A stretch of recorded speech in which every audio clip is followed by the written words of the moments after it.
आऊज़ुबिल्लाहि मिनश्शैतानिर्रजीम बिस्मिल्लाहिर्रहमानिर्रहीम। Dear students, अस्सलामु अलैकुम। आई होप कि आप सब खैरियत से होंगे इंशाअल्लाह। आज हमारा इस चैप्टर का लास्ट लेक्चर है थ्योरी के हवाला से। आज हमारी थ्योरी ख़त्म हो जाएगी और लास्ट टॉपिक है हमारा ऑर्बिटल वेलोसिटी। तो ऑर्बिटल वेलोसिटी के लिए असल में हमने जो टॉपिक डिस्क्राइब करना है वो है orbital velocity of a satellite in a circular orbit, orbital motion. सबसे पहले हम डेफिनेशन कर लेते हैं कि what do you mean by orbital motion, और ऑर्बिट में और साथ देख लेंगे ऑर्बिट क्या होता है, और साथ ही हमारे पास जो है वो हम देख लेंगे कि उस ऑर्बिट में जो वेलोसिटी होगी वो ऑर्बिट वेलोसिटी कहलाएगी। An artificial satellite launched around the surface of earth move nearly in circular orbit and its motion is called orbital motion. Circular orbit, तो ऑर्बिट का मतलब होता है वो पाथ जो कोई प्लैनेट या कोई सैटेलाइट जब वो किसी ग्रेविएटिंग बॉडी के अराउंड मूव करता है तो जिस पाथ में वो मूव करता है वो ऑर्बिट यहाँ पे कहलाएगा। ठीक है, तो फॉर द प्रेजेंट केस जो सैटेलाइट हम अर्थ के अराउंड जो है वो लॉन्च करते हैं वो नियरली सर्कुलर ऑर्बिट्स में मूव करते हैं, और उस सैटेलाइट का मोशन जो है वो ऑर्बिटल मोशन कहलाता है। The velocity of satellite in its orbit is called orbital velocity, और सैटेलाइट की वेलोसिटी किसी ऑर्बिट में जो है वो ऑर्बिटल वेलोसिटी कहलाती है।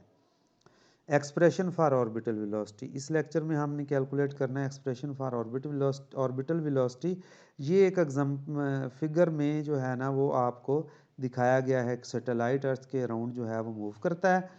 इसमें ये भी इम्पोर्टेंट चीज़ है जो हमारे बाद में काम आएगी, वो ये है कि यहाँ पर आप गौर करें, यहाँ से लेकर के यहाँ तक रेडियस ऑफ अर्थ है और यहाँ से लेकर के यहाँ तक हाइट है, और टोटल कुल मिला के क्या हो गया, रेडियस ऑफ द ऑर्बिट, यानी radius of the orbit is r plus H.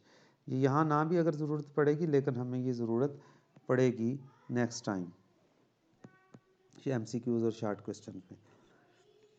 Expression for orbital velocity calculate करने के लिए consider a satellite of mass S stand for satellite moving around the earth in a circular orbit of radius r with velocity v। Suppose कर लिया कि उस radius का circle का जो रेडियस है या ऑर्बिट का जो रेडियस है वो r है, और उसमें वेलोसिटी जिस वेलोसिटी से वो पार्टिकल मूव कर रहा है वो v है। Let the mess of earth is m। Suppose कर लें कि जो मैस है वो अर्थ का m है। The necessary centripetal force for the motion in circular orbit is msv²/r। ये तो हमें सबको पता है। सेंट्रीपिटल फोर्स का formula Fc is equal to mv²/r। अब चूंकि सैटेलाइट के लिए लिखना है तो सैटेलाइट का मैस यूज़ करेंगे, तो इसलिए ms यूज़ किया। And this necessary centripetal force is provided by the gravitational force between satellite and earth. और हमें पता है कि सैटेलाइट और अर्थ के दरमियान जो ग्रेविटेशनल फोर्स है वो कैसे हम डिटरमिन कर सकते हैं, वो हम डिटरमिन कर सकते हैं Gm1m2/r² के फार्मूला से। ठीक होगी बात। अब सैटेलाइट का मैस ms है, अर्थ का मैस हमने m कैपिटल लिया हुआ है, और r जो है इन दोनों के दरमियान डिस्टेंस है, तो फिर ये हो गई gravitational force Fg is equal to Fc, centripetal force बराबर होंगी। तो Gm/ms/r² is equal to msv²/r। यहाँ से ms से कैंसिल आउट हो गया, एक r से r कैंसिल आउट हो गया, बाकी इधर बच गया v² is equal to Gm/r।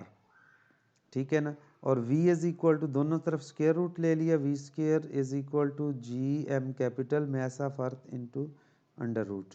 तो ये स्क्वायर रूट से ख़त्म हो गया, v आ गया, और ये Gm/r², which is the required expression for velocity of a satellite in a radius in a circle in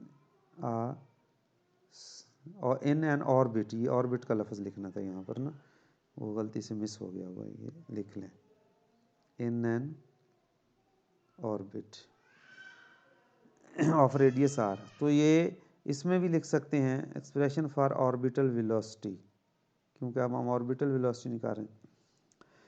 the expression for orbital velocity shows that orbital velocity is independent of mass of the satellite. ये important information है कि आपने satellite जितने मर्जी मास का फेंकना है, उससे कोई फ़र्क नहीं पड़ता, जस्ट आपको जो है वो रेडियस पता होना चाहिए उसका कि कितने रेडियस में आपने उसको लॉन्च करवाना है। The orbital velocity depends upon mass of the body which provide gravitational force, for example earth, sun or any other star around which the satellite revolve, radius of the orbit of the circle satellite और gravitational acceleration of the gravitating body। gravitational acceleration के ऊपर depend करेगा, यहाँ से वो बाहर नज़र नहीं आ रहा, लेकिन एक छोटा सा फार्मूला मैं आपको ड्राइव कर देता हूँ। G is equal to G M over R square होता है। यहाँ से G M over R is equal to G R हो जाएगा। तो फिर ये वाला फार्मूला जो आपको सामने नज़र आ रहा है वो हो जाएगा v is equal to G R. इसलिए यहाँ पे मैंने तज़किरा किया है कि वो ग्रेविटेशनल पुल के ऊपर भी डिपेंड करेगा। ये आर कैपिटल नहीं है, गलती से लिख हो गया, यहाँ पे भी आर कैपिटल नहीं है, यहाँ पे भी आर स्मॉल है और यहाँ पे भी आर स्मॉल है, रेडियस ऑफ ऑर्बिट है। तो ये फैक्टर्स अब आपने याद रखने हैं। ठीक है स्टूडेंट्स, नेक्स्ट लेक्चर में हम मिलेंगे with short question and the next most lecture will be the examples and problems इंशाल्लाह। अल्लाह हाफिज़।